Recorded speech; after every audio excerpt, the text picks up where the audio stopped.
Ang gugma sa usa ka inahan dili lang di ay alang lang sa mga tao kay mamahimo usab kini tali sa mga hayop. Sama na lang niining 93 anyos nga lola nga nagpakainahan sa halos tanang latagaw nga mga iro ug iring sa dakbayan sa Sugbo. Sayra nato ang istorya ni Lola Ana Garcia sa atong Mother's Day special. Siya si Lola Ana nga akong naabtan sa buhatan sa DVMF dihang gidala niya ang iyang iring aron ipakapon. Nag-inusara lang siya nga nagbitbit sa iring nga gisulod sa cage. Iyang hinulaman usab ug sa iyang panginaron nga 93 bugat yun ang iyang gibitbit. Buta na usab ang pikas niyang mata ug nagbako ang iyang lawas tungod sa iyang scoliosis. Matod niya gikan siya sa kulon ug nisakay og bus aron makaabot sa North Reclamation Area diin nahimutang ang DVMF. Tigom lagi kong 20 kada adlaw para mabayad nako sa para pakapon ako sa iring ug iro. Ilibre na mo ang iyahang mga iro o iring sa laygit o kapon. O sa iyaha lang.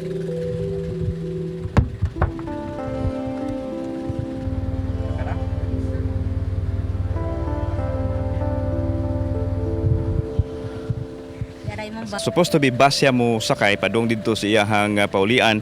So ato na lang ning i-drop dito sa may downtown area sa Cebu City kay init kayo. Kira kada nay. Nasayran nga nag-inusara na lang si Lola Ana kay wa man siya maminyo ug namatay usab kuno ang iyang igsuon nga wa pod maminyo. Ang mga iring na lang yung iro ang akong mapakaon kay maluoy man kuha naman di ko'y lain kapaingnan. Sila naman lang ang magkuyog-kuyog namo nako sa matag adlaw. Ang hinatag nga pagkaon o ginagmayng tabang gikan sa mga tao ang bugtong nagsuporta kaniya. Apan gipaambit usab niya kini sa mga iro ug iring nga sama kaniya naglatagaw sa kalsada. Pila ka iro ang imuhang pinakaon? Dili lang kay 1,000 sir kada corner mga iro libuto nako ang tibuok syudad para lang pakaon nila. Dihang akong ikuyugan si Lula, ana sa downtown area. Ang gamayng kantidad nga hinatag kaniya, gidiritso niya og palit og pagkaon sa iring ug iro. Nganong mahalon man imong paliton yun? Mahalon lang akong paliton sir kay di man mukaon akong iro ug buratohon. Sang iring di mukaon. Nga ikaw, sa may imong paniudto? Gatas lang akong imnon sir. So mas palabihon nimo imong iring ug iro? Pinangga mo gid kayo na akong pila ni kaadlaw mo? usara ni kaadlaw. Suki na yun sa nanay dire? Oh, so okay sir. Mao na gini ang paliton sir, parang bahalon nga pang-iring ba kay ang kung palit sa barato di man mukaon yung iring. July 26, 1930 si Lula ana na tao. Tigwang naman apan hait pa ang iyang memorya, nasayod niya nga gamay na lang ang iyang panahon ug gusto niya kining ihatag ngadto sa mga hayop. Usa lang matud pa ang iyang gikahadlukan.